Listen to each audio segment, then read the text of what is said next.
नमस्कार, आप देख रहे हैं न्यूज़ एट 10। मैं हूं आंचल गुलाटी गुंबर। अगले 1 घंटे में हम जानेंगे देश और दुनिया से जुड़ी तमाम बड़ी खबरें। तो आइए सीधे रुख करते हैं न्यूज़ एट 10 का।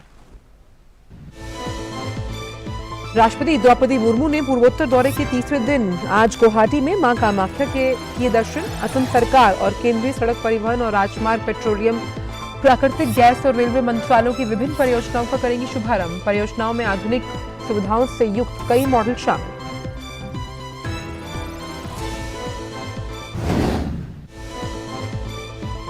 रक्षा मंत्री राजनाथ सिंह आज नई दिल्ली में राष्ट्रीय युद्ध स्मारक परिसर में एक वेबसाइट मां भारती के सुपूर्द करेंगे लॉन्च। वेबसाइट के जरिए नागरिक सशस्त्र सेना युद्ध हताहत कल्याण कोष में कर सकेंगे योगदान। वीरगति को प्राप्त हुए सैनिकों के परिवारों को मिलेगी मदद।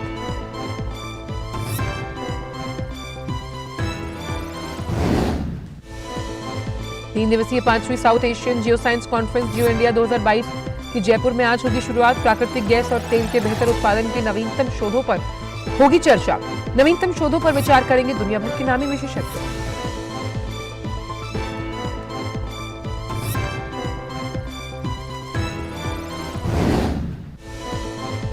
सत्रहवें प्रवासी भारतीय दिवस सम्मेलन का इंदौर में किया जाएगा आयोजन। सम्मेलन से जुड़ी वेबसाइट की शुरुआत के मौके पर विदेश मंत्री एस जयशंकर ने कहा, विदेशों में बसे करीब 3 करोड़ से ज्यादा प्रवासी भारतीय समुदाय के साथ संपर्क बनाना सरकार की सर्वोच्च प्राथमिकता।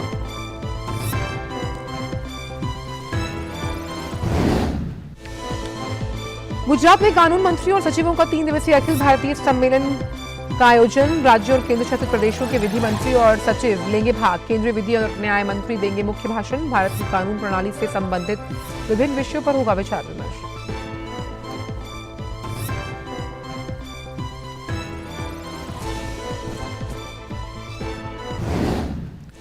आर्थिक पुनरुत्थान के पथ पर निरंतर आगे बढ़ते हुए भारत ने वैश्विक मानक किए स्थापित। वित्त मंत्री निर्मला सीतारमण का वॉशिंगटन में जॉन्स हॉपकिंस विश्वविद्यालय में संबोधन। कहा, दुनिया भर के देश भारत की उपलब्धियों को मानने लगे हैं उसका लोहा।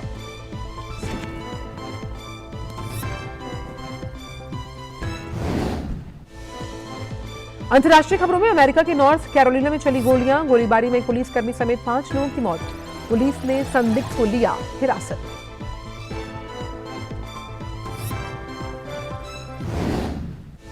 खेल की खबरों में भुवनेश्वर में खेले जा रहे फीफा अंडर 17 महिला विश्व कप में आज मेजबान भारत का मुकाबला मोरक्को से। प्रतियोगिता में पहली जीत दर्ज करने के इरादे से मोरक्को के खिलाफ उतरेगी टीम इंडिया।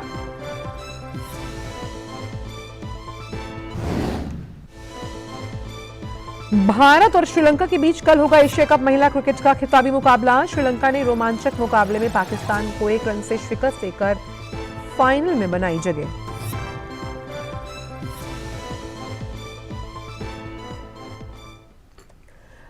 और आइए अब जान लेते हैं सभी खबरों को विस्तार के साथ। राष्ट्रपति द्रौपदी मुर्मू असम के दौरे पर हैं। आज सुबह उन्होंने कामाख्या मंदिर जाकर दर्शन किए। 108 शक्ति पीठों में से एक कामाख्या मंदिर में राष्ट्रपति ने पूजा अर्चना की।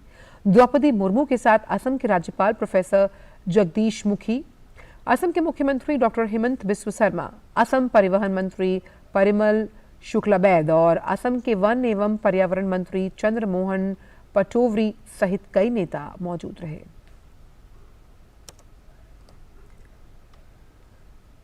राष्ट्रपति द्रौपदी मुर्मू पूर्वोत्तर के दौरे पर हैं। राष्ट्रपति आज असम में असम सरकार के साथ साथ केंद्रीय सड़क परिवहन और राजमार्ग मंत्रालय, पेट्रोलियम और प्राकृतिक गैस मंत्रालय और रेल मंत्रालय की विभिन्न परियोजनाओं का उद्घाटन करेंगी और आधारशिला भी रखेंगी। इन परियोजनाओं में आधुनिक सुविधाओं से युक्त मॉडल आंगनवाड़ी केंद्र, मिशन सौभाग्य का शुभारंभ, मोइनर बॉन्ड सिलचर में इंडियन ऑयल कॉरपोरेशन लिमिटेड के रेलफेड पेट्रोलियम स्टोरेज डिपो के साथ 2 राजमार्ग परियोजनाओं का उद्घाटन शामिल है। इसके अलावा राष्ट्रपति असम के चाय बागान क्षेत्रों में 100 मॉडल सेकेंडरी स्कूल्स, गुवाहाटी में 2 राजमार्ग परियोजनाओं और आधुनिक कार्गो सह कोचिंग टर्मिनल का भी शिलान्यास करेंगी और गुवाहाटी से लुमडिंग के लिए नागालैंड के शोखुवी और मेघालय के मेंदीपाथर तक ट्रेन को हरी झंडी दिखाकर रवाना करेंगी।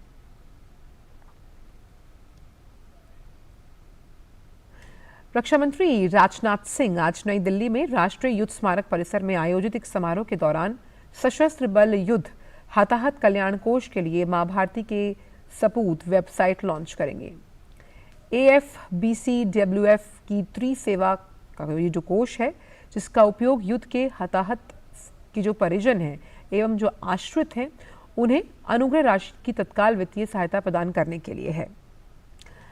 भारत सरकार ने ड्यूटी के दौरान सक्रिय सैन्य अभियानों के दौरान मारे गए या फिर दिव्यांग सैनिकों के लिए बड़ी संख्या में कल्याण योजनाएं शुरू की। नागरिकों, कॉरपोरेट प्रमुखों, उद्योग जगत के प्रमुखों की ओर से सैनिकों एवं उनके परिवार के कल्याण के लिए योगदान दिया जाता है। इस नेक काम के लिए भारतीयों को भागीदार बनाने के लिए ये वेबसाइट शुरू की जा रही है। अभिनेता अमिताभ बच्चन ने सद्भावना राजदूत बनना स्वीकार किया। समारोह में चीफ ऑफ डिफेंस स्टाफ, 3 सेना प्रमुख, परमवीर चक्र पुरस्कार विजेता और रक्षा मंत्रालय के अन्य प्रमुख अधिकारी सहित कॉरपोरेट प्रमुख और कई मशहूर हस्तियां शामिल होंगी। समारोह में अनेक युद्धों में अलंकृत सैनिकों के माता पिता और रिश्तेदारों को भी आमंत्रित किया गया है।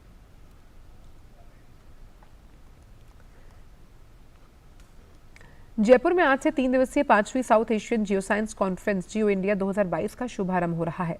प्राकृतिक गैस और तेल के बेहतर उत्पादन पर हुए नवीनतम शोधों को साझा करने के लिए जियो इंडिया 2022 का आयोजन किया जा रहा है।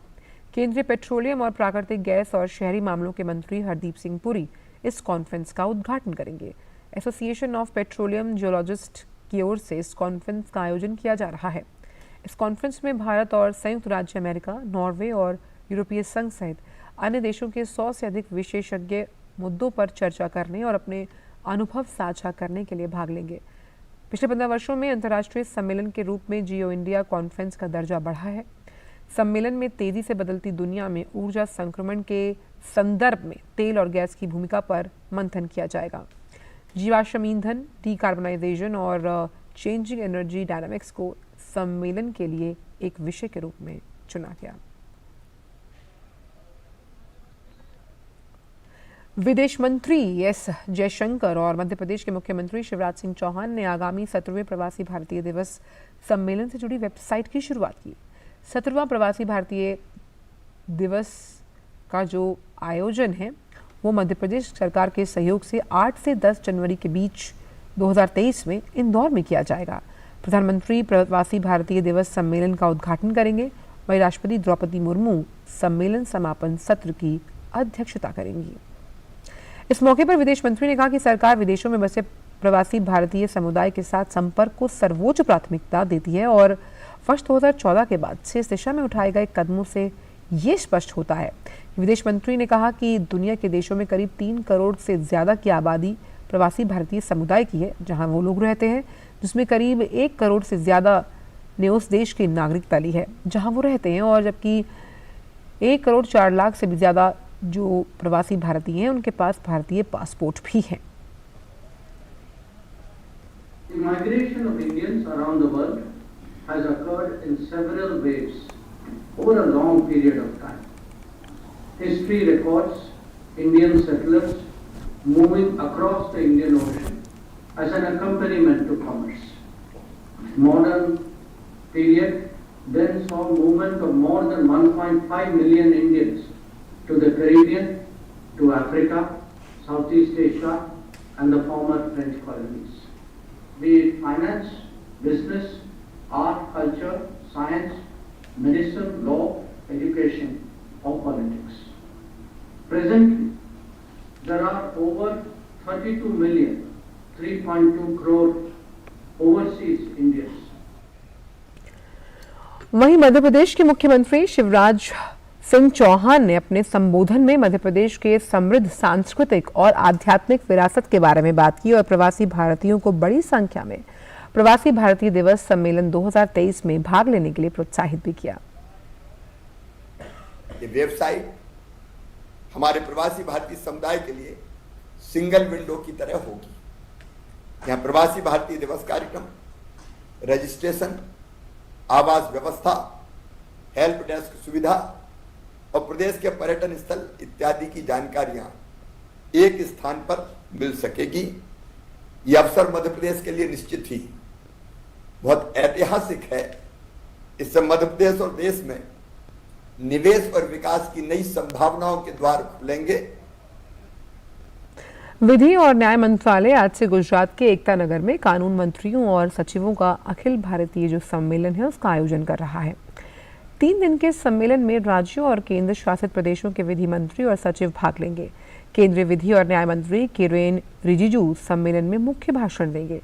विधि और न्याय मंत्रालय ने बताया कि सम्मेलन में भारत की कानून प्रणाली से संबंधित विभिन्न विषयों पर विचार विमर्श होगा, जिससे नीति निर्माताओं को भविष्य की कार्य योजना बनाने में मदद मिलेगी।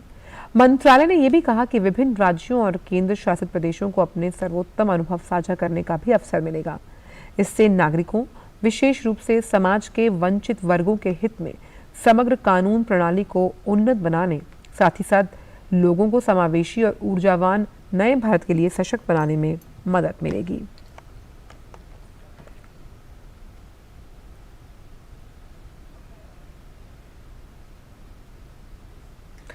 बीजेपी अध्यक्ष जेपी नड्डा ने भाजपा मुख्यालय दिल्ली में एक बैठक बुलाई है। इसके अलावा सभी पार्टी महासचिव भी बैठक में शामिल होंगे। जिन राज्यों में उपचुनाव होने हैं या फिर आने वाले हैं दिनों में विधानसभा चुनाव होने हैं, उन राज्यों के जो पार्टी पद अधिकारी हैं उन्हें खास तौर पर इस बैठक में आमंत्रित किया गया है। और इसी बड़ी खबर पर बात करने के लिए हमारे साथ हमारे संवाददाता राजेश राज जुड़े हुए हैं। राजेश, सबसे पहली बात तो ये कि हम जानते हैं कि कई ऐसे राज्य हैं जहां पर विधानसभा चुनाव आने वाले हैं, कहीं कहीं उपचुनाव है। उस लिहाज से ये बैठक कितनी महत्वपूर्ण मानते हैं आप?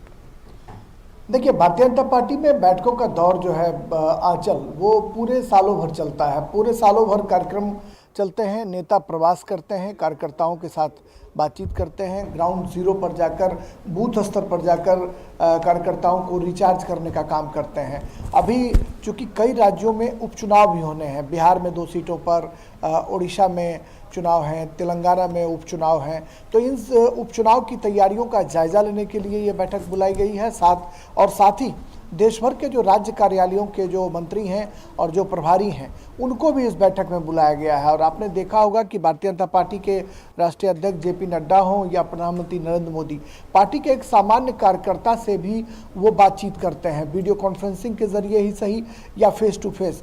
पार्टी के सामान्य कार्यकर्ताओं से बात करने वाली भारतीय जनता पार्टी एकमात्र ऐसी पार्टी है जो ग्राउंड जीरो पर काम करने वाले कार्यकर्ताओं से बात करते हैं और फिर उनको रिचार्ज करते हैं कि कैसे सालों भर पार्टी के कार्यक्रम चल रहे हैं, कैसे पार्टी को मजबूत करना है। और इसके लिए यह जो बैठक बुलाई गई है, इस बैठक में निश्चित तौर पर आने वाले दिनों में जिन राज्यों में, खासकर गुजरात और हिमाचल प्रदेश में विधानसभा के चुनाव होने हैं और कई राज्यों में उपचुनाव अभी जो है विधानसभा के हो रहे हैं, तो ऐसे में कहीं ना कहीं पार्टी की क्या स्ट्रेटजी होगी, पार्टी कैसे इन राज्यों में जो है अपनी धमक बनाए रखेगी। क्योंकि हिमाचल और गुजरात दोनों राज्यों में भारतीय जनता पार्टी की सरकार है, भारतीय जनता पार्टी की सरकार पुनः आए, इसके लिए कहीं ना कहीं पार्टी अपने को फिर से मजबूत कर रही है। और हिमाचल प्रदेश भारतीय जनता पार्टी के राष्ट्रीय अध्यक्ष जेपी नड्डा का गृह प्रदेश भी है, तो ऐसे में जेपी नड्डा हर हाल में चाहेंगे कि वहाँ पर बीजेपी की पुनर्वापसी हो। और गुजरात जो है वो प्रधानमंत्री नरेंद्र मोदी और गृह मंत्री अमित शाह का गृह प्रदेश है, तो दोनों राज्यों में बीजेपी को, सरकार को दोबारा सत्ता में लाना जो है वो कहीं ना कहीं उनके लिए बहुत महत्वपूर्ण है। इसलिए इन तमाम बैठकों के जरिए पार्टी अपनी रणनीति बनाती रहती है। बैठक जो है वो शुरू हो चुकी है और शाम तक इस बैठक के चलने के आसार हैं। बिल्कुल, हम ऐसी भी खबरें सामने आ रही हैं राजेश की जो चुनाव आयोग है वो अब तारीखों का ऐलान कर सकता है हिमाचल प्रदेश को लेकर, और हम जानते हैं कि जो गुजरात में भी विधानसभा चुनाव है। इस लिहाज से कितनी तैयारी पक्की लग रही है आपको? हमने देखा था गुजरात गौरव यात्रा का भी अभी शुभारंभ किया गया है कुछ दिन पहले। देखिए, आपने देखा होगा कि भारतीय जनता पार्टी ने प्रधानमंत्री नरेंद्र मोदी का जन्मदिन जो 17 सितंबर को होता है, वह 17 सितंबर से लेकर के 2 अक्टूबर तक एक पूरा पखवाड़ा जो है वो भारतीय जनता पार्टी ने मनाने का काम किया। और उसमें कहीं ना कहीं देश के विभिन्न हिस्सों में जाकर कार्यक्रम आयोजित किए गए, लेकिन उन राज्यों में खासा फोकस था जिन राज्यों में विधानसभा के चुनाव आने वाले दिनों में होने थे। ऐसे में गुजरात कहीं ना कहीं और हिमाचल दोनों राज्यों में आपने देखा कि पिछले दिनों जेपी नड्डा और गृह मंत्री अमित शाह और प्रधानमंत्री नरेंद्र मोदी, तीनों जो बड़े नेता हैं पार्टी के, इन तीनों नेताओं के विभिन्न कार्यक्रम जो हैं, चाहे वो सरकारी कार्यक्रम हो या गैर सरकारी कार्यक्रम हो या फिर पार्टी के द्वारा आयोजित कार्यक्रम हो, इन तीनों कार्यक्रमों में इन तीनों नेताओं ने तीनों राज्यों में एक एक कर अपनी उपस्थिति दर्ज कराई, लोगों से। राजेश, मैं आपको रोकना चाहती हूँ, जिसका जिक्र हम अभी कर रहे थे कि चुनाव आयोग जो है वो तारीखों का ऐलान कर सकता है जो तमाम विधानसभाएं हैं, यानी कि हिमाचल प्रदेश और गुजरात को लेकर। उसी पर बड़ी खबर है कि 3 बजे के बाद प्रेस कॉन्फ्रेंस। सीधा ऋषि के पास चलते। ऋषि, क्या कुछ खास जानकारी? हम यही बात अभी राजेश राज से भी कर रहे थे कि चुनाव आयोग जब प्रेस कॉन्फ्रेंस करेगा तो आज ऐलान कर सकता है चुनाव की तारीखों का हिमाचल प्रदेश को लेकर। तारीख कर दी गई है कि आज दोपहर बाद 3 बजे विज्ञान भवन में एक प्रेस वार्ता बुलाई है, जिसका सीधा मकसद है कि जिस तरीके से हिमाचल और गुजरात को लेकर चुनाव आयोग ने अपनी सभी तैयारियां पूरी की हैं, उसको देखते हुए संभवतः इन राज्यों में जो चुनावों की तारीख है उसका ऐलान किया जा सकता है। और हम जानते हैं कि इन दोनों ही राज्यों में चुनाव आयोग की टीम मुख्य चुनाव आयोग के नेतृत्व में दोनों राज्यों में जा चुकी है। और इससे पहले जितनी भी तैयारियां चुनावों से संबंधित होती हैं, जिसमें के वोटर जो लिस्ट रिवीजन की शुरुआत से लेकर और जो आखिरी दौर की जो यात्राएं होती हैं, जिसमें कि मुख्य चुनाव आयुक्त तो राज्य की सभी जो चुनाव जो संबंधित जो मशीनरी है, चाहे वो वहां के प्रशासनिक या पुलिस शीर्ष नेतृत्व अधिकारी हों, उनके साथ समन्वय करता है, बातचीत करता है और तमाम ऑब्जर्वर की जो स्थितियां हैं उसको सुनिश्चित करता है कि किस तरीके से वहां पर ऑब्जर्वर्स की तैनाती की जाएगी और कितने वहां पर जो सुरक्षा की जो इंतजाम है, जिसमें पैरामिलिट्री फोर्सेस है, कितनी जरूरत होगी, इन सब का पूरा एक खाका तैयार कर लिया जाता है। और ये पूरी जो तैयारियां हैं वो दोनों राज्यों में चुनाव आयोग के द्वारा पूरी कर ली गई हैं।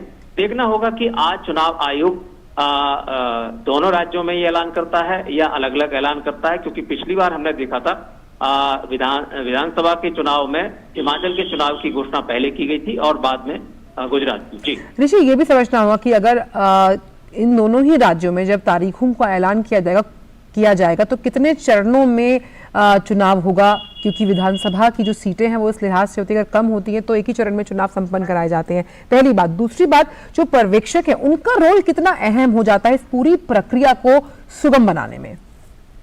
देखिए, जहां तक आपके पहला प्रश्न की कितने चरणों में चुनाव हो सकता है, हम जानते हैं दोनों ही राज्य शांतिपूर्ण व्यवस्था से संबंधित रहे हैं। यहाँ पर चुनाव के दौरान किसी भी तरीके की हिंसात्मक घटनाएं देखने को नहीं मिली हैं और खासतौर से हिमाचल तो पूरी तरीके से शांतिपूर्ण राज्य है और यहाँ पर हमने देखा है 1 या 2 चरणों में और अधिकांशतः 1 चरण में चुनाव कराए जाते हैं। अगर वहां की जो भौगोलिक परिस्थितियां जिस तरीके से हम जानते हैं कि अब मौसम में बदलाव हो रहा है और वहां पर बर्फबारी और इन सबको देखते हुए जो वहां के इंटीरियर के इलाके हैं वहां पर, चूंकि हम जानते हैं कि हिमाचल वो इलाका है वहां के दुर्गम इलाकों में हमने देखा है कि चुनाव आयोग एक वोटर तक के लिए वहां पर वोटिंग का प्रावधान करते हुए देखा गया है। तो इस लिहाज से वहां पर 2 चरण भी हो सकते हैं। लेकिन गुजरात की जहां तक बात करें, गुजरात का जो ज्योग्राफी है और जो जिस तरीके से विस्तार है वो हम उसको कह सकते हैं कि 3 भागों में मूलतः गुजरात बटा हुआ है, चाहे वो सौराष्ट्र का इलाका हो, चाहे वो उत्तरी गुजरात का इलाका हो या उनका तटीय इलाका हो या दक्षिण का गुजरात का जो इलाका है। इसमें 2 से 3 चरणों में चुनाव होने की संभावना है।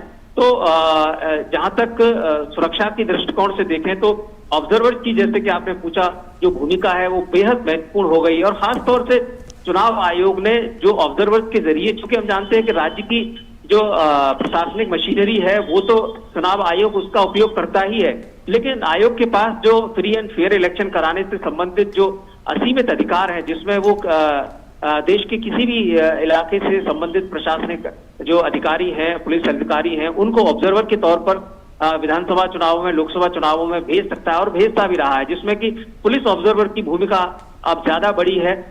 खासतौर से जो जब्ती को लेकर जो चाहे वो कैश हो या लिकर हो या फिर ड्रग्स हो और या फिर काइंड के रूप में, जिसमें कि ज्वेलरी और गोल्ड को लेकर चुनाव के दौरान जो इस तरीके के जो अनैतिक तरीके हैं, जिसमें कि आयोग की कोशिश रहती है कि ज्यादा से ज्यादा फ्री एंड फेयर इलेक्शन हो, लेवल प्लेइंग फील्ड हो, तो ऐसे में ऑब्जर्वर्स की भूमिका बहुत महत्वपूर्ण हो जाती है। और माइक्रो ऑब्जर्वर जो हम जानते हैं, आखिरी जब चुनाव होता है उस समय उनकी भूमिका होती है, तो 3 या 4 चरणों में ऑब्जर्वर्स की भूमिका होती है। और उसमें खासतौर से अब हमने देखा है कि जो इकोनॉमिक एक्टिविटीज से संबंधित है, जो आर्थिक परिस्थितियां हैं, जिसको के लेकर चाहे वो कैश का ट्रांजेक्शन हो या इन सब चीजों को जो एक स्थान से दूसरे स्थान पर इलेक्शन के दौरान उसका मूवमेंट कराया जाता है, उसको लेकर भी आईटी डिपार्टमेंट है, इनकम टैक्स डिपार्टमेंट की भूमिका बढ़ जाती है। तो इस एक समग्र रूप से देख सकते हैं चुनाव के दौरान सभी अमलों को लेकर चुनाव आयोग जुटता है और वहां पर अपनी जो उपस्थिति है फ्री एंड फेयर इलेक्शन कराने को लेकर सुनिश्चित करता है। जी बिल्कुल, हमने देखा ना चुनाव आयोग की एक टीम अभी सितंबर की अगर मैं बात करूं तो वो हिमाचल प्रदेश के 3 दिन के दौरे पर थी, जहां पर फ्री और फेयर यानी कि पारदर्शी तरीके से कैसे निष्पक्ष तरीके से चुनाव कराए जाएंगे उसको लेकर भी वहां पर बातें सामने आई। खास तौर पर अगर देखा जाए ऋषित, आप तो कई वर्षों से इलेक्शन कमीशन की प्रोसेस को कवर करते आए हैं, युवाओं को कैसे आकर्षित किया जाए? हर एक विधानसभा का जब भी चुनाव आता है ये फोकस रहता है चुनाव आयोग का कि किस तरह से अलग अलग तरीकों को अपनाकर युवाओं को आकर्षित किया जाए। ऐसा ही हम कुछ देख पाएंगे इस बार विधानसभा का जो चुनाव है हिमाचल प्रदेश में और गुजरात को लेकर। देखिए, जहां तक युवाओं को लेकर न सिर्फ युवाओं को बल्कि चुनाव आयोग का जो मूल मंत्र है कि कोई भी मतदाता न छूटे, और इसमें उस चुनाव आयोग की जो मुहिम है जिसमें कि जो दिव्यांगजन है या सीनियर सिटीजन है उनके लिए एक तो उन्होंने व्यवस्थाएं की हैं और उनको युद्ध स्तर पर चुनाव प्रक्रिया में शामिल करने के जो उनका जो कामकाज है वो देखा जा रहा है स्वीप के माध्यम से। युवाओं की जहां तक बात करें, आपने जिक्र किया, तो युवाओं को लेकर उन्होंने ये बात सुनिश्चित की है। पहले नियम ये हुआ करता था कि 18 वर्ष की उम्र अगर कोई भी मतदाता जनवरी 1 तारीख को किसी भी वर्ष के अनुरूप करता है तब उसको मतदाता सूची में शामिल होने का मौका मिलता था। लेकिन अब आयोग ने उसमें नियमों में शिथिलता देते हुए उसको 3 बार उसको बदल दिया गया है, जिसमें कि वर्ष में उसको 2 से 3 बार उसे अवसर रहेगा कि वो अपनी वोटर लिस्ट में अपने आप को एनलिस्ट करा पाए। और इसमें सबसे ज्यादा जो भूमिका निभाई जा रही है सोशल मीडिया के माध्यम से, इलेक्ट्रॉनिक जो माध्यम है उनके माध्यम से, चूंकि युवा इस प्लेटफॉर्म पर ज्यादा जुड़े रहते हैं। आयोग की भी कोशिश है कि इसके जरिए जो युवा मतदाता हैं उनको जानकारी दी जाए और मतदान की प्रक्रिया में उन्हें ज्यादा से ज्यादा शामिल किया जाए। बिल्कुल, और खास तौर पर हमने देखा कि किस तरह से अगर चुनाव को पारदर्शी बनाना है उसको लेकर सख्त कदम तो चुनाव आयोग उठाता ही है। वहीं सी विजिल ऐप की अगर बात की जाए उसका जिक्र भी इस बार जब हिमाचल प्रदेश के दौरे पर चुनाव आयोग की टीम गई तो उन्होंने साफ तौर पर कहा कि कोई भी गड़बड़ी ना हो तो हम कोशिश करते हैं कि सी विजिल ऐप का ज्यादा से ज्यादा इस्तेमाल किया जाए। अपनी तरफ से चुनाव आने से पहले कमर कसती हुई चुनाव आयोग इन दोनों ही राज्यों के लिए। बिल्कुल, जिस तरीके से आपने सी विजिल का जिक्र किया ये बेहद महत्वपूर्ण है कि किस तरीके से चुनाव आयोग ने सोशल मीडिया के माध्यम से और इलेक्ट्रॉनिक माध्यम से लोगों के बीच में अपनी पकड़ बनाई है। अब लोग सीधे तौर पर किसी भी शिकायत या किसी भी चुनाव संबंधी अनियमितता को आयोग तक सीधे पहुंचाने के लिए न सिर्फ सक्षम है बल्कि हमने देखा है कि सी विजिल ऐप के जरिए तमाम ऐसी चीजें जो कि पहले उजागर नहीं हो पाती थी, आयोग तक उसकी जानकारी नहीं मिल पाती थी, अब वो सीधे तौर पर देखी जा रही है। तो ये इस तरीके की ऐप के माध्यम से और इलेक्ट्रॉनिक माध्यम से जो आयोग ने युवाओं से और खासतौर से मतदाताओं से जुड़ने का जो मुहिम छेड़ी है उसका प्रतिफल है कि आयोग की जो पहुंच है वो बहुत ज्यादा पेनिट्रेट हुई है और अब लोग आयोग से सीधे जुड़ पाने में इन तमाम ऐप्स के माध्यम से सक्षम हो पाते हैं। बिल्कुल, उम्मीद करते हैं कि आज जब 3 बजे के बाद प्रेस कॉन्फ्रेंस होगी तो स्थिति साफ हो जाएगी। बहुत बहुत शुक्रिया ऋषि इन तमाम जानकारी को हमसे साझा करने के लिए। तो 3 बजे के बाद प्रेस वार्ता है चुनाव आयोग की, जहां पे संभवतः ये अनाउंसमेंट की जा सकती है डेट्स को लेकर जो गुजरात और हिमाचल प्रदेश में विधानसभा चुनाव होने वाले हैं। दिवाली से पहले उम्मीद की जा सकती है कि तारीखों का ऐलान हो जाए क्योंकि तैयारी पूरी कर ली गई है दोनों ही राज्यों में। फिलहाल वक्त एक छोटे से ब्रेक का। ब्रेक के बाद सभी का स्वागत। रुक करते हैं खबरों का एक्सप्रेस अंदाज में। वॉशिंगटन डीसी के जॉन्स हॉपकिंस यूनिवर्सिटी में एक कार्यक्रम के दौरान केंद्रीय वित्त मंत्री निर्मला सीतारमण ने देश में 5G सेवाओं के लॉन्च से जुड़ी कुछ अहम जानकारियों पर प्रकाश डाला। उन्होंने कहा कि भारत में 5G तकनीक पूरी तरह से स्वदेशी है, जिसे कहीं और से आयात नहीं किया गया और ये देश का अपना उत्पाद है। उन्होंने आगे कहा, भारत अब अन्य देशों को 5G तकनीक मुहैया करा सकता है। उन्होंने कहा, हमें भारत की इस उपलब्धि पर बेहद गर्व है। The 5G that we've launched in our country is completely indigenous, standalone. There could be some critical parts coming from, say, countries like Korea, but certainly not coming from somebody else. So completely indigenous technology that we can now provide 5G for countries which they want, whoever wants it. So our 5G is not imported from somewhere else, it's our own product. और इसी बड़ी खबर पर बात करने के लिए हमारे संवाददाता अजय मिश्र फोन लाइन पर मौजूद हैं। अजय, विदेशी सरजमी पर जिस तरह से 5G तकनीक के बारे में वित्त मंत्री ने साफ तौर पर कहा कि ये हमारी अपनी उपलब्धि है, आत्मनिर्भर भारत की ओर बढ़ते हुए भारत के सशक्त कदम टेलीकॉम में।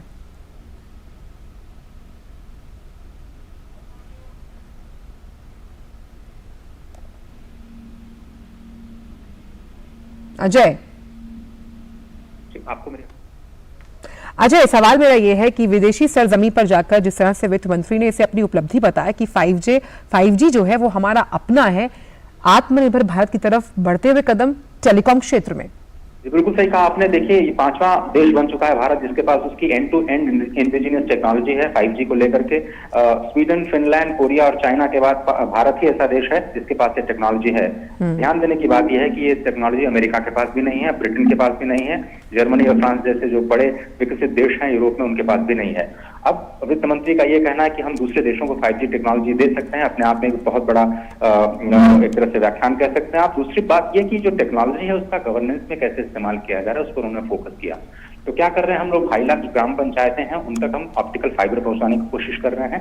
वहां पर 5G और 4G दोनों ही टेक्नोलॉजी की मदद से जो ई गवर्नेंस की सेवाएं हैं वो पब्लिक को पहुंचाई जाएंगी। और सबसे बड़ी बात ये कि पब्लिक गुड है, इसका मतलब इसके लिए कोई भी चार्ज लोगों से नहीं किया जा रहा है। ये सबसे बड़ी बात है कि एक डेमोक्रेसी में जिसमें टेक्नोलॉजी को एक पब्लिक गुड की तरह देखा जाता है, जहां पर सरकारी सेवाएं देनी होती हैं, इसको रेखांकित करते हुए वित्त मंत्री ने दूरदर्शन की भी तारीफ की।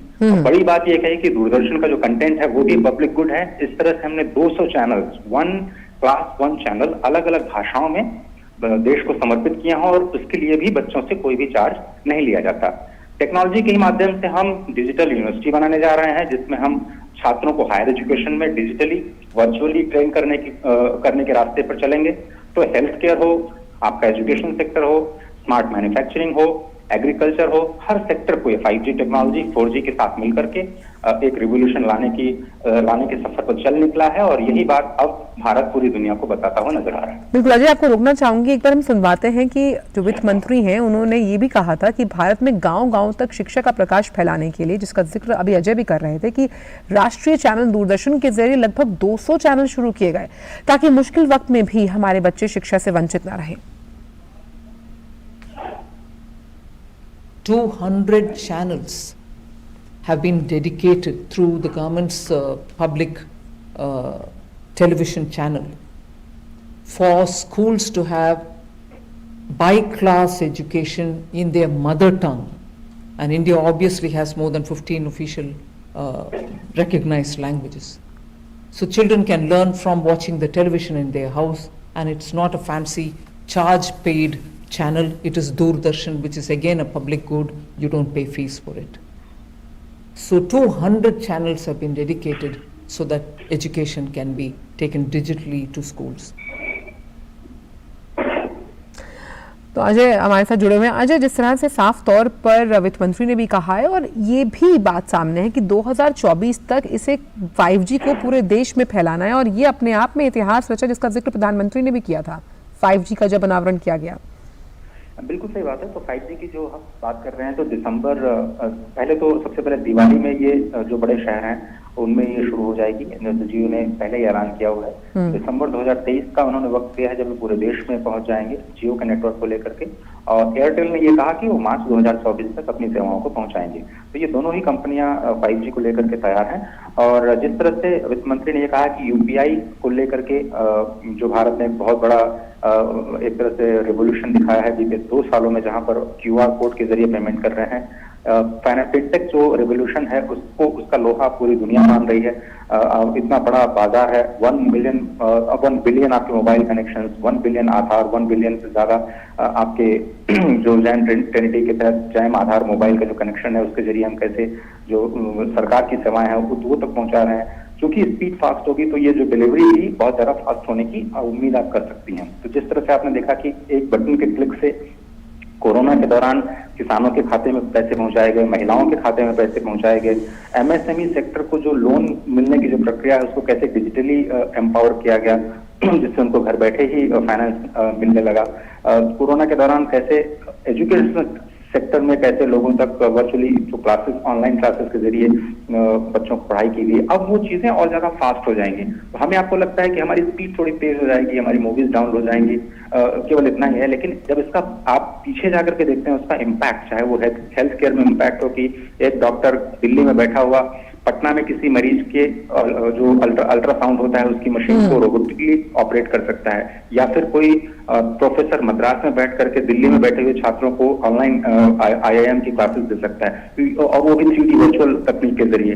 कोई खिलाड़ी जो कि जो ट्रेनिंग लेना चाहता है उसको युवराज सिंह केवल हॉलो सूट पहन करके किसी क्रिकेट स्टेडियम में ऐसा लगेगा कि वो ट्रेनिंग दे रहे हैं। तो इस तरह के जो रिवोल्यूशन केवल फास्ट टेक्नोलॉजी की वजह से अलग अलग सेक्टर्स में होने जा रहा है, उसका ही जिक्र वित्त मंत्री कर रहे हैं कि कैसे हम लोग आत्मनिर्भर बनने की कोशिश कर रहे हैं और कैसे हम अपनी भाषा में तकनीक को समझने की कोशिश कर रहे हैं, अपनी भाषा में जो शिक्षा है उसको फिर से विस्तार देने की प्रयास में। आपने देखा कि अभी जो गृह मंत्री हैं उन्होंने मेडिकल की पढ़ाई मध्य प्रदेश के किसी शहर में लॉन्च की। इसी तरह से हम धीरे धीरे इंडिजिनाइजेशन की तरफ बढ़ रहे हैं, आत्मनिर्भर भारत की ओर बढ़ रहे हैं। बिल्कुल, बहुत अहम कहा आपने और खासतौर पे अवसरों का अनंत आकाश है जब हम 5G की बात करते हैं। बहुत बहुत शुक्रिया जय, तमाम जानकारी को हमसे साझा करने के लिए। बढ़ते हैं आगे तो जयपुर में आज से 3 दिवसीय 5वीं South Asian Geo Science Conference Geo India 2022 का शुभारंभ हो रहा है। केंद्रीय मंत्री हरदीप सिंह पुरी इस वक्त सम्मेलन को संबोधित कर रहे हैं। आइए सीधे चलते हैं। Many of us, especially people like me who spend a little time more than was necessary in the global multilateral arena, and we end up becoming wordsmiths, somehow start producing narratives which then have a constraining factor. Everyone has agreed that we need to transition to clean, green, sustainable energy. That's a given. Because the devastation of the earth or the exploitation of the earth's resources in an unlimited way will result in the kind of consequences that we have witnessed so far and which we are increasingly going to witness. So greening is necessary. But equally, any realistic plan that you make for green energy, whatever form that takes, and in India we are acutely conscious of it. I can't think of any country in the world which has been able to bring the cost of solar down in the manner that India did. And I'm not saying it when I was having bilateral talks with the Secretary Energy in the United States in DC a few days ago, they said it. And also, if there's any country that can make an effective transition to green energy, and I mean green hydrogen here, in terms of providing the scale, it is India. Again, it's not something I am saying, it is something that is acknowledged outside. Our companies are already selling green ammonia to firms in Europe. Now, we take the need to transition to green energy as a given. That's an imperative which we have consciously decided. But equally, we cannot afford to be irresponsible and say, today we will go into green energy and we will ignore the rest. Why would that be irresponsible? Partly because for a country like India, we are dependent on imports of crude up to an extent of 85%. We are dependent on gas, about 50% or so. I'm very happy about the progress that's being made here, but I think this is only the beginning. Some of the actions that we have taken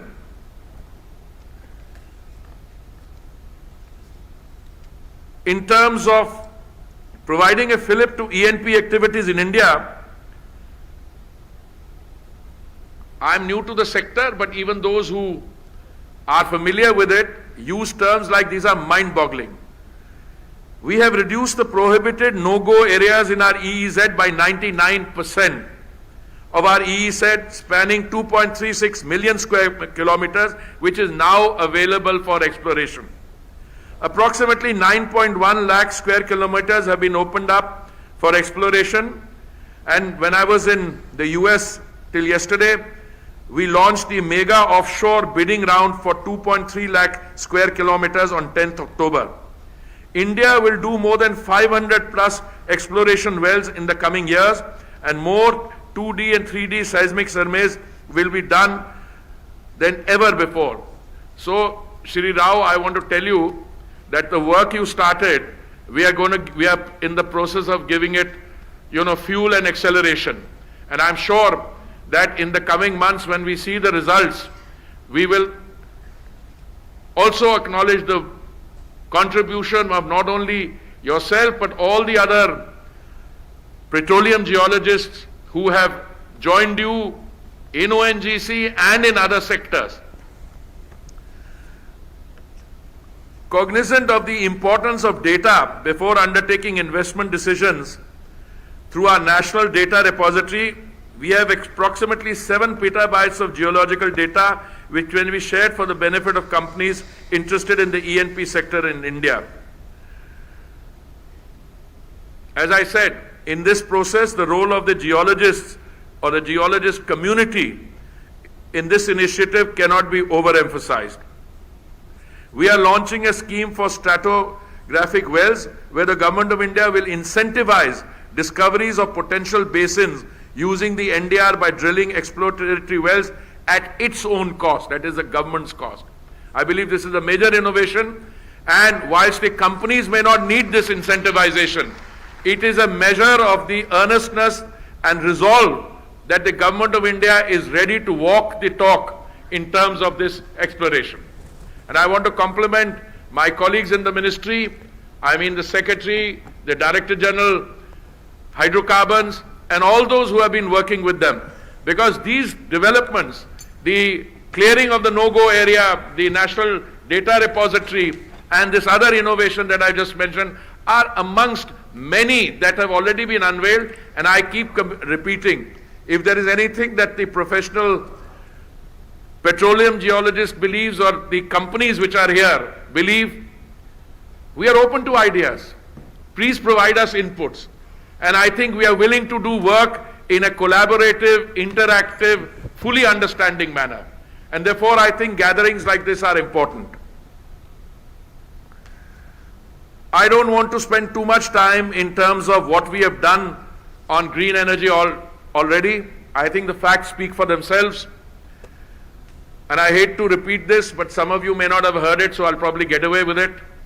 There was a time when I was a professional civil servant, I was ambassador to Brazil, and the then government of the day wanted to go down the path of biofuel blending. A lot of people made a lot of statements, and we set ourselves modest target of 5% biofuel blending in just 15 of our states and union territories.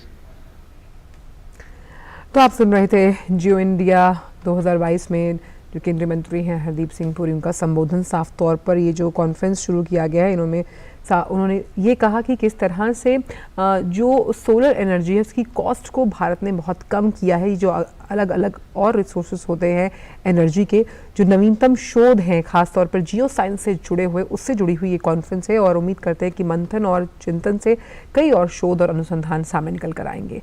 रुक करते अगली खबर का, जो वाराणसी से है, जहां स्थित ज्ञानवापी मामले में आज जिला अदालत ज्ञानवापी परिषद में स्थित कथित रूप से शिवलिंग की वैज्ञानिक जांच अथवा कार्बन डेटिंग को लेकर आज फैसला सुनाएगी। इससे पहले श्रृंगार गौरी में दर्शन पूजन को लेकर दायर याचिका में सर्वे रिपोर्ट के आधार पर मिले शिवलिंग की जांच की मांग को लेकर हिंदू पक्ष ने अपील की थी। जिला अदालत व्यापक रूप से सुनवाई के बाद आज उस पर फैसला सुनाएगी। और वाराणसी से जुड़ रहे हैं हमारे संवाददाता आशुतोष शुक्ला। आशुतोष, ये फैसला जो है कब तक आने की उम्मीद है? आंचल 2 बजे के बाद ही फैसला सुनाया जाएगा। फैसला जिला जज की अदालत सुनाया जाएगा। जिला जज ने उस फैसले को जो है पूरी सुनवाई के बाद सुरक्षित रखा है और 2 बजे के बाद जब ये फैसला आएगा तो उसके बाद निश्चित रूप से इस पूरे मामले की एक अलग ही सूरत तय होगी, क्योंकि जिस तरीके से श्रृंगार गौरी और के पूजन को लेकर के यहाँ पर हिंदू पक्ष की महिलाओं ने याचिका दायर की थी, उसके बाद से लेकर के कई सारे पड़ाव आ चुके हैं इस पूरे मुकदमे में। सबसे पहले तो यही डिसाइड होना था कि 1991 वर्शिप एक्ट जो है वो प्रभावी होता है कि नहीं, उसके बारे में सुप्रीम कोर्ट तक फैसला आया, फिर से जिला जज की अदालत में यह मामला जो है आया सुनवाई के लिए। सुप्रीम कोर्ट ने भी डायरेक्शन दिया कि जिला जज ही इस मामले की सुनवाई करेंगे।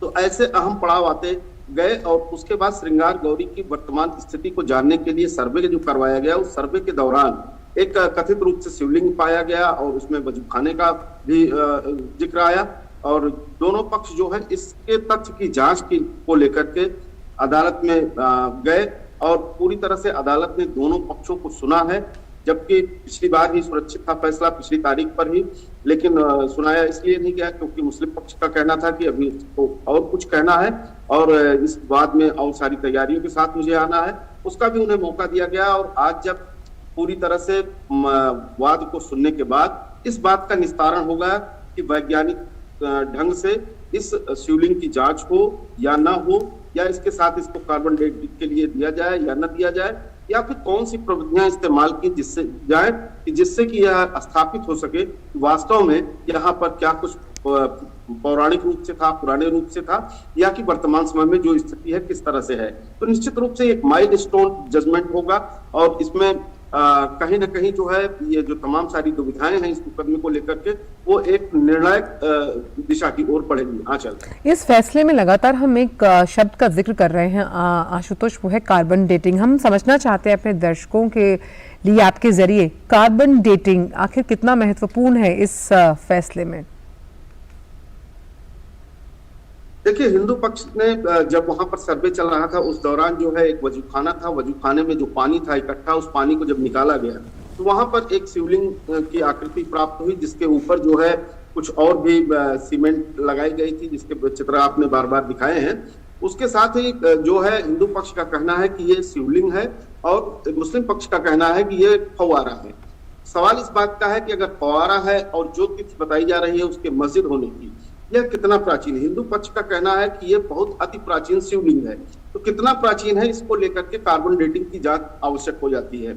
लेकिन कार्बन डेटिंग को लेकर के भी हिंदू पक्ष में भी मतभेद है। उनका एक पक्ष का साफ तौर पर कहना है कि कार्बन डेटिंग के लिए शिवलिंग को खंडित करना होगा, कोई अंश उसका लेकर के तब उसकी जांच प्रक्रिया की जा सकती है।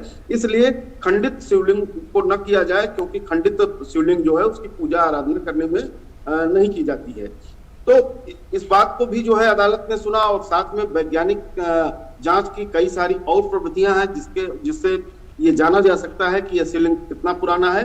और खास तौर पर जो मस्जिद है जिस पर दावा किया है हिंदू पक्ष ने, और भी वाद हैं। जिला जज के अलावा जो है एसीजीएम की भी कोर्ट में जो है इस मामले को लेकर के और भी मुकदमे चल रहे हैं। कल भी जिसमें सुनवाई हुई थी, आज भी सुनवाई होने की संभावना है। लेकिन जो कार्बन डेटिंग को लेकर के और मुख्य मुकदमा है, मुख्य मुकदमे में एक माइलस्टोन जजमेंट आज निश्चित रूप से जो है निकल करके अदालत से आएगा। क्या आएगा ये नहीं मालूम है कि इसकी कार्बन डेटिंग कराई जाए या ना कराई जाए या कि क्या कुछ है। तो इसको लेकर के 2 बजे के बाद जो फैसला आएगा निश्चित रूप से वह इस पूरे मुकदमे को एक नई शकल और सूरत देगा। बिल्कुल, बहुत बहुत शुक्रिया आशुतोष इन तमाम जानकारी को साझा करने के लिए। आपसे आगे भी अपडेट्स लेते रहेंगे। और फिलहाल बहुत बहुत शुक्रिया आशुतोष। फिलहाल न्यूज़ एट 10 में वक्त एक छोटे से ब्रेक का। ब्रेक के बाद सभी का स्वागत करते हैं अन्य खबरों का। राजनीतिक दलों को चंदे के लिए इलेक्ट्रॉल बॉन्ड योजना के खिलाफ दायर जो याचिकाएं हैं उन पे आज सुप्रीम कोर्ट सुनवाई करेगा। मुख्य याचिका गैर सरकारी संगठन इंडिया की ओर से दाखिल की गई है। याचिका में आरोप लगाया गया कि इलेक्ट्रॉल बॉन्ड्स का इस्तेमाल कॉरपोरेट्स, पॉलिटिकल पार्टीज एक रूप में रिश्वत देने जैसा है उनको। साथ ही इस योजना में पारदर्शिता की भी कमी है। तो इसको लेकर आज सुप्रीम कोर्ट में जो तमाम याचिकाएं दायर की गई हैं उस पर सुनवाई है। अब रुक करते अगली खबर का, जो कि पश्चिम बंगाल से है, लेकिन उससे पहले ले लेते हैं एक छोटा सा ब्रेक। आप मिलेंगे इंडस्ट्री 4.0 के स्टार्टअप चैंपियन टैग बॉक्स से और हमारे स्टार्टअप मेंटोर से। हमें लगा कि IoT डेटा को मशीन लर्निंग और आर्टिफिशियल इंटेलिजेंस के साथ मिलाकर बिजनेस प्रॉब्लम सॉल्व कर सकते हैं। इसके अलावा जो हमारा क्लाउड प्लेटफॉर्म है, किसी भी SaaS प्लेटफॉर्म की तरह इसमें कई सारे टीयर्स हैं, कई सारे फीचर्स हैं और अपने ज़रूरतों के अनुसार जो हमारे कस्टमर हैं वो एक पर्टिकुलर टीयर को सब्सक्राइब कर लेते हैं, हम एक मंथली पेमेंट देते हैं और ये सब्सक्रिप्शन चलता रहता है। इंडस्ट्री 4.0 को पकड़ें तो इंडस्ट्री 4.0 वो तकनीक है, वो टेक्नोलॉजी है जिससे आप एक नई मैन्युफैक्चरिंग को और स्मार्ट बना सकें।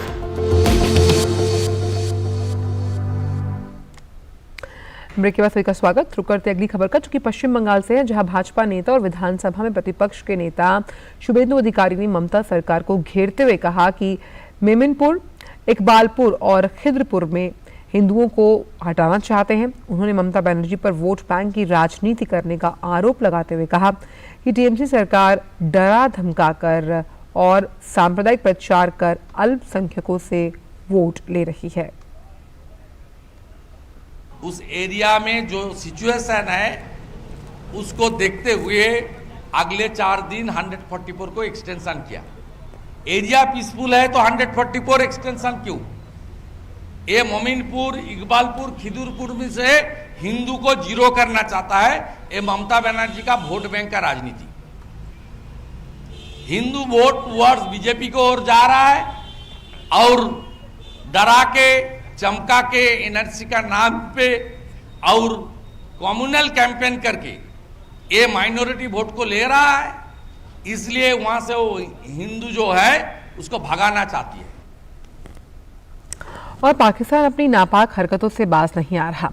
वहीं सीमा पर तैनात जवान भी उसके मंसूबों पर पानी फेर रहे हैं।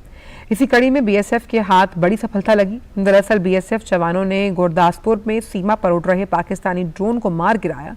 पिछले कुछ दिनों से पाकिस्तानी ड्रोन अंतर्राष्ट्रीय सीमा पर भारतीय क्षेत्र में घुसने की कोशिश कर रहे थे, जिसके लिए सीमा पर बीएसएफ के जवान पूरी तरह से अलर्ट हैं।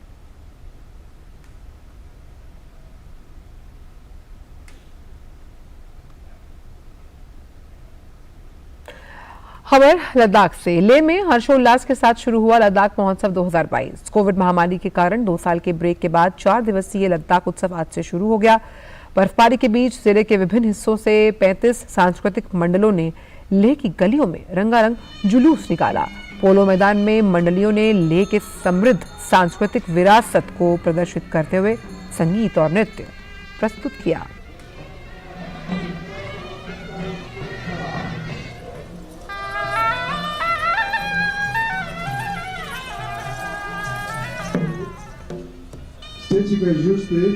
ele larga porque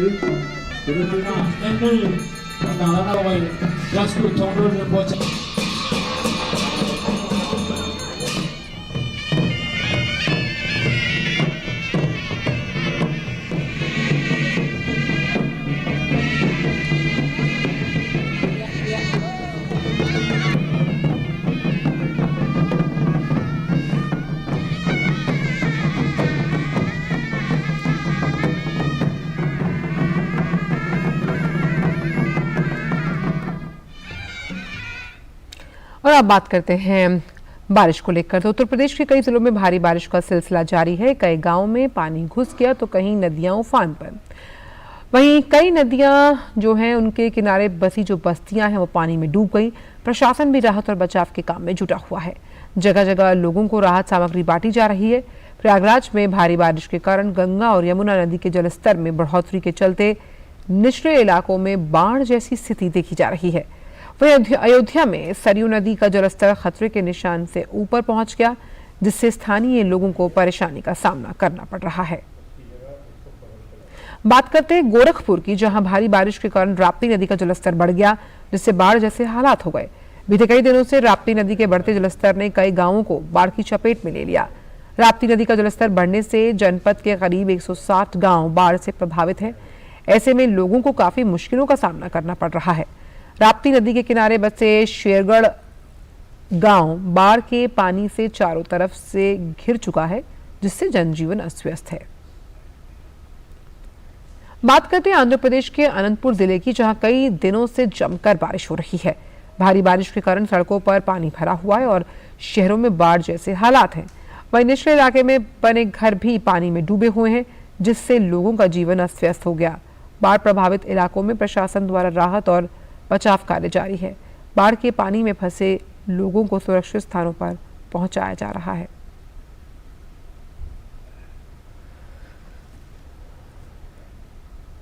रुक करते हैं अंतर्राष्ट्रीय खबरों का। अमेरिका में आए दिन गोलीबारी की खबरें सामने आ रही हैं। अब दक्षिणी अमेरिका राज्य उत्तरी कैरोलिना से ऐसी ही खबर सामने आई। एक रिहायशी इलाके में गोलीबारी हुई, जिसमें एक ऑफ ड्यूटी पुलिसकर्मी सहित 5 लोगों के मारे जाने की खबर है। मेयर मैरी एन बॉल्डविन ने वारदात में 5 लोगों की मौत की पुष्टि की। पुलिस ने संदिग्ध हमलावर को हिरासत में ले लिया। इस घटना में कम से कम 4 लोग घायल हुए, जिन्हें तुरंत अस्पताल ले जाया गया, जहां उनका इलाज चल रहा है। वारदात वाले इलाके में लोगों को आगाह किया गया कि वे बिना जरूरी काम के घर से बाहर ना निकले। पूरे इलाके में सख्ती बढ़ा दी गई। इसके अलावा इस मामले में उत्तरी कैरोलिना के गवर्नर रॉय कूपर ने शहर के मेयर से भी बात की और पूरे इलाके में सख्त कानून व्यवस्था लागू करने के निर्देश दिए हैं। उत्तर कोरिया अपनी हरकतों से बाज नहीं आ रहा। एक बार फिर उत्तर कोरिया ने एक बैलिस्टिक मिसाइल लॉन्च की। ये जानकारी न्यूज एजेंसी एपी ने दक्षिण कोरियाई सेना के हवाले से दी। दक्षिण कोरिया का कहना है कि उत्तर कोरिया ने उसके पूर्वी समुद्र तट की ओर अनिर्दिष्ट बैलिस्टिक मिसाइल दागी। दक्षिण कोरिया ने कहा कि उत्तर कोरिया ने दोनों देशों की साझा सीमा के निकट लड़ाकू विमान उड़ाए, जिसके जवाब में उसने लड़ाकू विमानों को रवाना किया।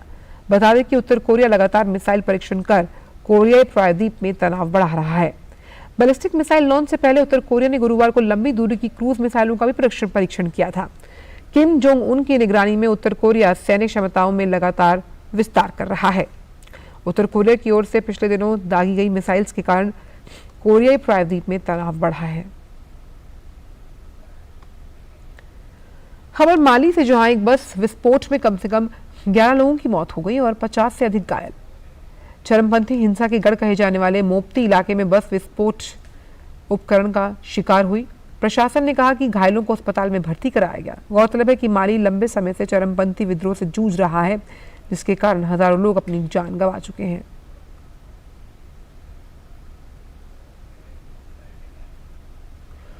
गुरुवार को जहां संयुक्त राष्ट्र महासभा रूस द्वारा यूक्रेन के 4 क्षेत्रों के विलय पर निंदा कर रही थी, वहीं रूसी सेना यूक्रेनी माइकोलीव शहर पर मिसाइलों की बौछार कर रही थी। उसने यूक्रेन की राजधानी कीव के आसपास के क्षेत्रों पर ईरान निर्मित कामिकेज ड्रोन से भी हमले किए। कीव के क्षेत्रीय गवर्नर के मुताबिक हमलों के कीव के नजदीकी क्षेत्रों में होने के अंदेशे सामने आए हैं। यूक्रेनी राष्ट्रपति कार्यालय के मुताबिक क्षेत्र के अहम बुनियादी ढांचों को निशाना बनाया गया। उधर यूक्रेन ने दक्षिणी मोर्चे पर लड़ाई जारी की हुई है, जहां इसके बीचों बीच माइकोलीव शहर में रात भर गोलीबारी के चलते 5 मंजिला इमारत नष्ट हो गई। इस बीच यूक्रेन ने रूसी कब्जे वाले क्षेत्रों को दोबारा अपने अधिकार में लेने के लिए जवाबी कार्रवाई की।